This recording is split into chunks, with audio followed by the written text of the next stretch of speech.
my rumor right here, from what I've perceived and what I have gleaned and my psychic instincts on the Westbrook-Durant quasi-feud right now. Well, let me give you some backdrop. Let me give you some, a little background right here.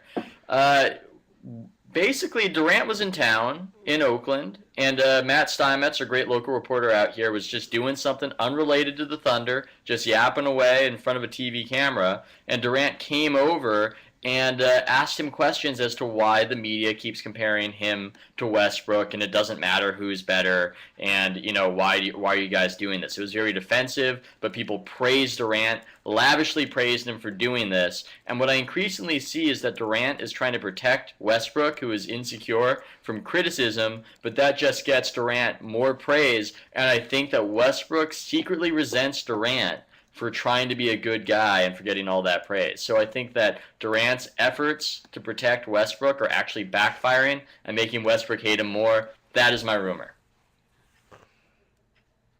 That is some classic armchair psychology. I think you're right on one instance, which is that Westbrook is definitely a sensitive guy. He's someone who you can, and just in terms of, I guess maybe not even sensitive, but he's reactive. Like, if you do something, he feels the need to respond. If you do it on the court, if you beat him down down court and get a layup, he's going to try to score next time down. He doesn't have the patience. And so he's very responsive, and I think he is sort of sensitive. And I think you're right that Durant is trying to handle him in a way that's healthy and can keep everyone locked in and engaged. I don't know if I would go so far as to say that Westbrook, as a result of that, feels coddled and therefore resents Durant more. No, but I don't. I think it's a nice little bit of logic. I don't think it's coddled. I think it's that Durant gets so much praise for reaching out to Westbrook and handling Westbrook correctly that it just perpetuates the situation even more so. It would work fine if nobody recognized in the first place. And also that Durant is such a great guy for doing this. Here's my theory. Russell Westbrook is the first internet product player ever. Like, he is the most internet player in the simple fact that all we ever talk about on the internet is player comparisons. Who's better than who? Is this guy better? Who would win one-on-one? He takes that concept and that frame of mind and puts it into his job to where all he cares about are the individual matchups. And maybe that's an unfair way to say he's not a team player or whatever. I think he is a team player on some level, but ultimately it always comes back to, I want to beat this guy right now. I'm going to embarrass him. I want to score on him and glare at him. He is the most internet point guard we have.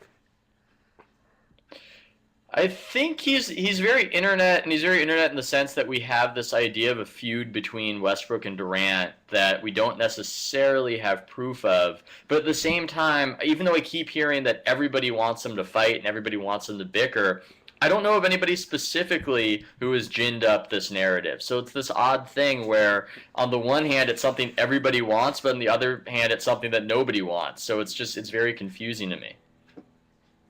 Well, I think that when a large group of writers are saying that everyone else wants this one thing except for me, because I don't want this.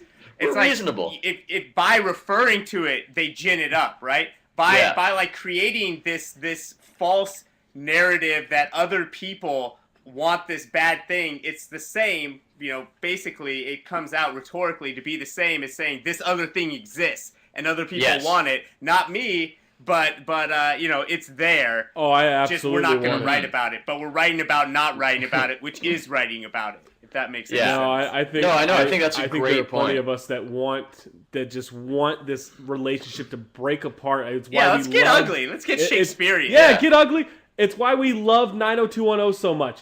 Brenda and Kelly had to make Dylan make a choice, and there's just so much controversy. We want a love tryst. We want James Harden to come in and be the third part of that tryst. That's the triangle offense I want. Are we going to get back to the Portland incest with this? The triangle offense. But I think... I'll continue. Sorry about that. No, please, go ahead. Oh, no, I was going to just reaffirm that I also want it to happen. And here's the thing. I want it to happen because I want this Shakespearean... Yeah, I know. I want this Shakespearean drama to play out, but then I will be the first guy after it all falls apart and they break up to lament how great that Oklahoma City team was and how amazing it was to watch Durant and Westbrook play together after it all collapses. You did this to the media. Yeah, you did guys. Well, I think the part of this is like everyone has to be, we're just basketball fans. We just want to see some great basketball out there on the court. And no one can admit that, like, what we really want is like that interpersonal feud. Like, we actually really crave the soap opera aspect. No, we're sports fans. Serious, very masculine sports fans that don't care about interpersonal relations. We don't have feelings. We just want to see people dunk. And also, I mean, Oklahoma City, that's just not fun basketball. I mean, we need better basketball out of them because they're not good. They're not winning games. They're just a terrible team that's being torn apart by this whole There's no story there otherwise. There's no story, yeah.